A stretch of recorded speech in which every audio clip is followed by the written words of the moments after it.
አጠቃላይ ወጪያቸው እስከ 10 ቢሊዮን ዶላር ይደርሳሉ የተባሉ ፕሮጀክቶች በሶማሌ ክልል ግንባታቸው ተጀምሯል። በዚያው ክልል የካሉብ የተፈጥሮ ጋዝ ማምረቻ ፕሮጀክት የመጀመሪያ ዙር ምርቃትም ተከናውኗል። በዚህ መርሃ ግብር ላይ በነዳጅ የሚሰሩ ከባድ ተሽከርካሪዎችን ከውጭ ማስገባት እንደተከለከለም ይፋ ተደርጓል። ኤርሚያስ በጋሻው ዝርዝር አለው። ኢትዮጵያ አሁን በደረሰችበት የህዝብ ብዛትና የምጣኔ ሀብታዊ ደረጃ ለነዳጅና ማዳበሪያ በውጭ ምንዛሬ የምታወጣቸው ወጪዎች ናቸው ትልቁን ድርሻ የሚይዙት።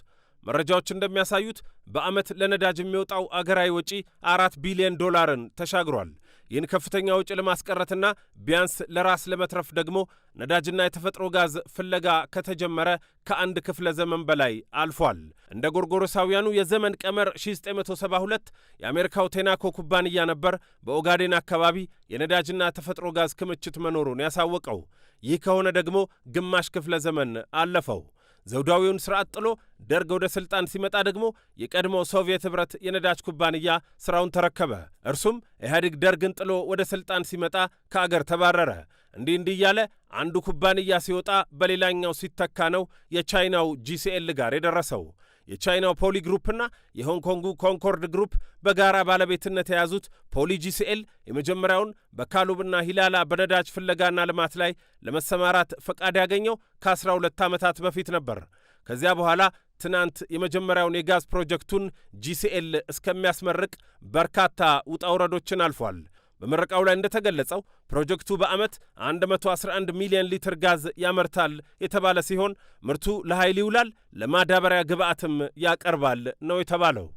ዛሬ በዚህ ስፍራ 1000 ሜጋዋት ኢነርጂ የሚያመርት በማምረት አቅሙ የህዳሴን ግማሽ የሚሆን በሜጋዋት ሳይሆን በኢነርጂ ማምረት አቅሙ የህዳሴን ግማሽ ያክል ኢነርጂ የሚያመርት የጋዝ ኢነርጂ ማምረቻ ነው።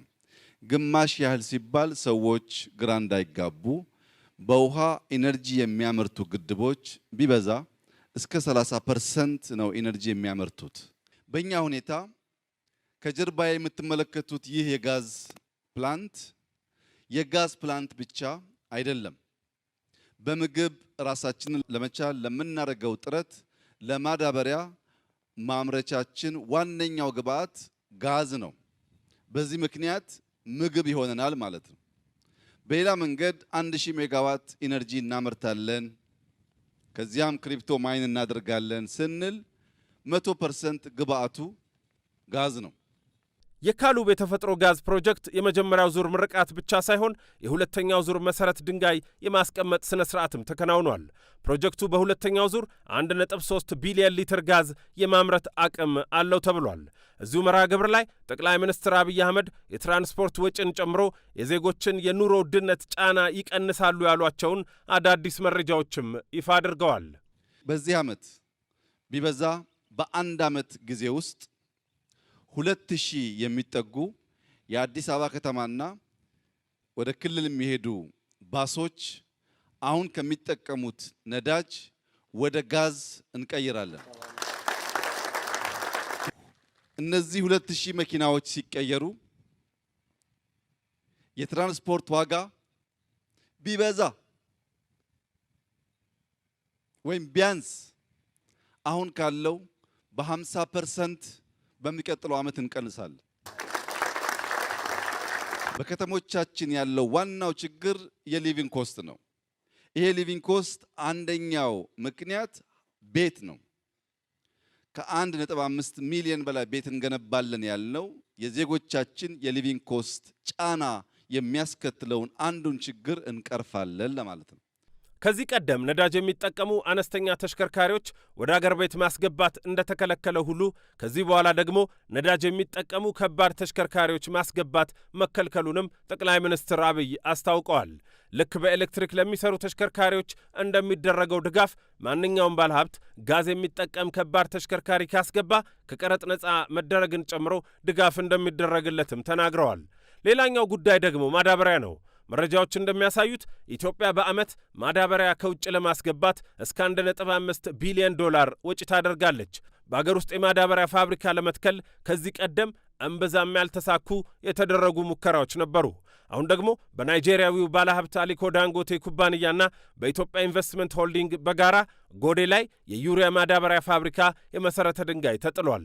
እዚያው በጂሲኤል ለሚገነባው የነዳጅ ማጣሪያ ፋብሪካ ግንባታም መሠረት ተጥሏል። የጎዴው ነዳጅ ማጣሪያ ከሂላል ድፍድፍ ነዳጅ በማውጣት በዓመት እስከ 3.5 ሚሊዮን ቶን የማምረት አቅም አለው ነው የተባለው።